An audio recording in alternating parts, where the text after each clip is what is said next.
అందరికీ నమస్కరించుకుంటూ మరి నిన్నటి రోజున ఎమ్మెల్యే గారైన పంతం నానాజీ గారు ఏం మాట్లాడుతున్నారండి మీరు అసలు మైక్ ఉందని చెప్పి ఈరోజు ఎక్స్ సీఎం అయిన మరి మా జగనన్న కోసం మీరు మాట్లాడే అర్హత ఉందా లేదో ముందు మీరు గ్రహించుకోండి.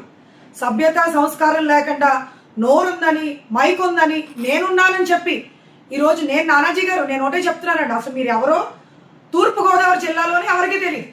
ఈరోజు ఎన్నో పార్టీలు మారి అసలు మీరేంటో మీరు ఎక్కడి నుంచి వచ్చారు ఒక్కసారి అన్నీ కూడా ఒకసారి మీరు రికాల్ చేసుకోవాలి. మీరు కాంగ్రెస్లో ఉన్నారు, తర్వాత ప్రజారాజ్యంలోకి వచ్చారు, దాని తర్వాత మరి జనసేనలోకి వచ్చి ఈరోజు మీరా మా జగన్ కోసం మీరు మాట్లాడుతున్నారా?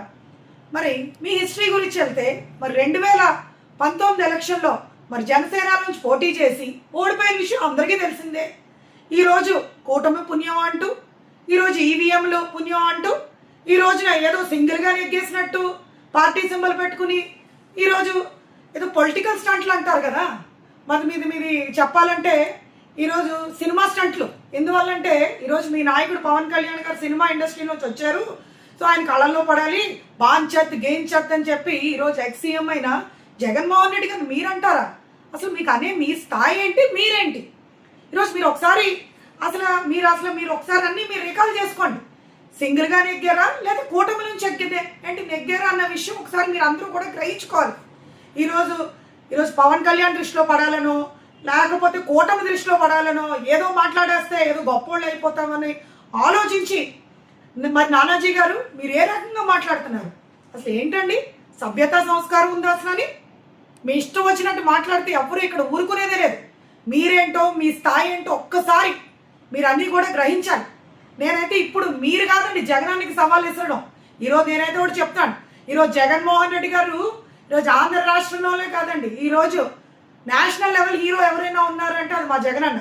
కేవలం జగనన్న క్యాంపెయినింగ్కి రానవసరం లే, ఆయన ఫోటో పెట్టుకుంటేనే ఈరోజు ఏ ప్లేస్ అయినా చెప్పి బంపర్ మెజారిటీలో నెగ్గే పార్టీ ఏదైనా ఉంది అంటే కనుక అది ఈరోజు వైఎస్ఆర్ కాంగ్రెస్ పార్టీ, అది మా జగనన్న సత్తా. ఈరోజు ఈవీఎంలో ఎన్ని జరిగినాయి ఏం జరిగినాయి అన్నది నేషనల్ మీడియాలో కూడా మనం అందరం కూడా చూస్తున్నాం. ఇవన్నీ చర్చించుకోవడానికి ఈరోజు ఈ టైం కాదు.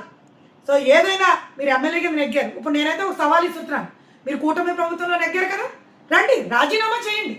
రాజీనామా చేసి మీ యొక్క ఏదైతే జనసేన పార్టీ సింబల్ మీద మీరు పోటీ చేయండి. ఎమ్మెల్యే కింద వద్దులేండి సార్, మీరు ఇప్పుడు స్థానిక సంస్థల ఎన్నికలు వస్తున్నాయి, ఒక వార్డు మెంబర్ కింద నెగ్గి అప్పుడు సవాల్ ఇస్తారండి. ఈరోజు ఏదో నోరుందని చెప్పి మాట్లాడుతూ